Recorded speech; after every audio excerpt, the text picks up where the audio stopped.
Syria has once again become the battleground for global power struggles, as Russia and the United States clashed during a heated UN Security Council meeting on Tuesday.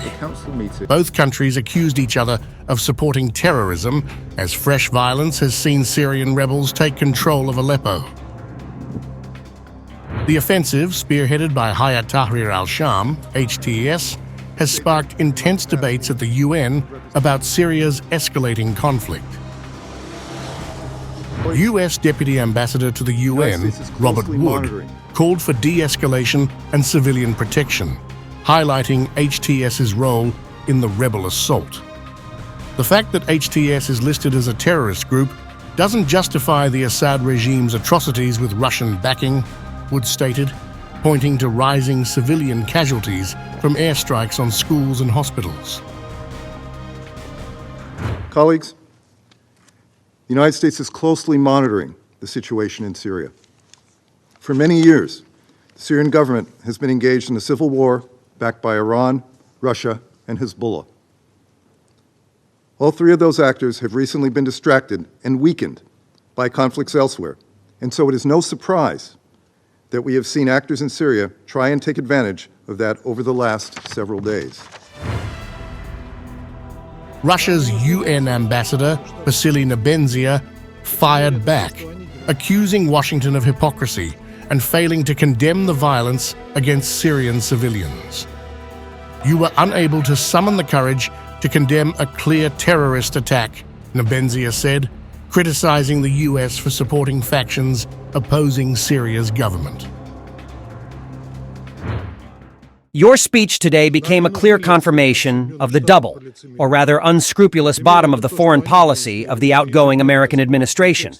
You did not find the courage to condemn the obvious terrorist attack carried out against peaceful citizens of Syrian cities who are struggling to establish a peaceful life, despite hundreds of illegal unilateral sanctions imposed by your country. Nebenzia also slammed US policies in Syria, accusing Washington of prioritizing its military presence over Syrians' welfare.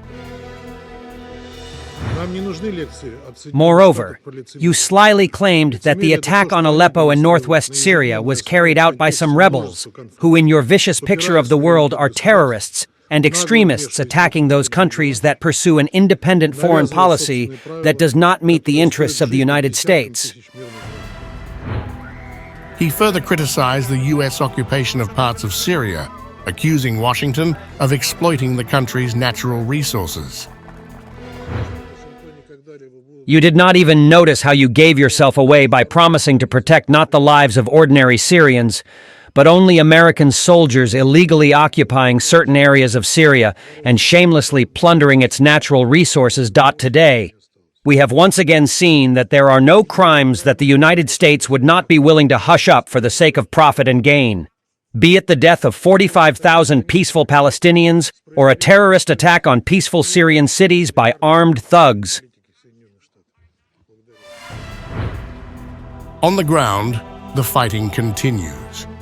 Russian aerospace forces and the Syrian Arab Army have reportedly destroyed up to 100 terrorists, 12 tanks, 2 multiple launch rocket systems, and 27 vehicles in the past 24 hours, according to Russian military sources.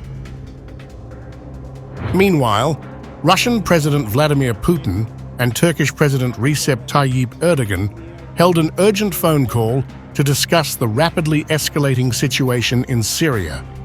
The Kremlin stressed the need for stronger cooperation between Russia, Turkey, and Iran to stabilize Syria and curb the rising aggression from radical groups.